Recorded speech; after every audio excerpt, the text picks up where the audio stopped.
ఖమ్మం జిల్లా కుసుమంచి మండలం జిల్లా చెరువు వెంకటేశ్వర స్వామి దేవస్థానం భూముల్లో గతంలో జరిగిన మట్టి తవ్వకాలపై బీఆర్ఎస్ నాయకుడు డీసీసీబీ డైరెక్టర్ ఇంటూరి శేఖర్ ను పోలీసులు అరెస్ట్ చేశారు.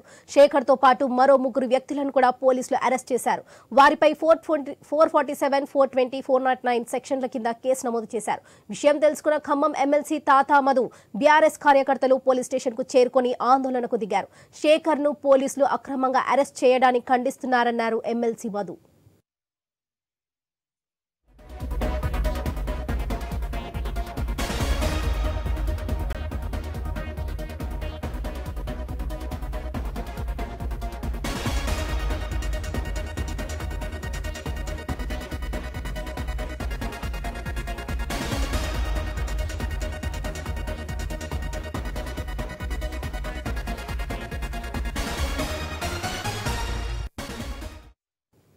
రైట్, ఇక మరో బ్రేకింగ్ న్యూస్ చూస్తున్నాము. ఖమ్మం జిల్లా కుసుమంచి మండలం జిల్లా చెరువు వెంకటేశ్వర స్వామి దేవస్థానం భూముల్లో గతంలో జరిగిన మట్టి తవ్వకాలపై బీఆర్ఎస్ నాయకుడు డీసీసీబీ డైరెక్టర్ ఇంటూరి శేఖర్ ను పోలీసులు అరెస్ట్ చేశారు.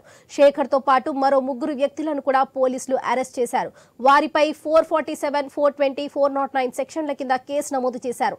విషయం తెలుసుకున్న ఖమ్మం ఎమ్మెల్సీ తాతా మధు బీఆర్ఎస్ కార్యకర్తలు పోలీస్ స్టేషన్ కు చేరుకొని ఆందోళనకు దిగారు. శేఖర్ ను పోలీసులు అక్రమంగా అరెస్ట్ చేయడానికి ఖండిస్తున్నారన్నారు ఎమ్మెల్సీ మధు.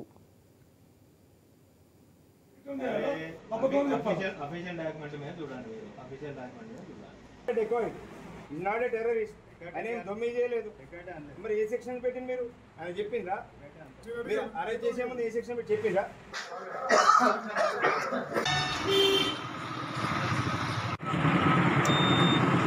నేను అడిగేదానికి ఆన్సర్ చెప్పండి. నేనే మాట్లాడుతున్నా, మీరు ఎందుకు నోటీస్ ఇవ్వలేదు? మరి ఇప్పుడు నేను మోసం చేసినట్టే మీరు కూడా ఇందాక మీరు రాసిచ్చిన కాగితం చెప్పినప్పుడు శిక్షణ లేదు, ఇప్పుడు శిక్షణ మాత్రమే మీరు రిటర్న్ చేయాలి. అబద్ధం చెప్పాలి. అఫీషియల్ డాక్యుమెంట్ మీద చూడండి. అఫీషియల్ డాక్యుమెంట్ మీద చూడండి. నాట్ ఏ టెర్రరిస్ట్ అని దొమ్మి చేయలేదు. మరి ఏ సెక్షన్ పెట్టింది మీరు ఆయన చెప్పిందా? మీరు అరెస్ట్ చేసే ముందు ఏ సెక్షన్ పెట్టి చెప్పిందా?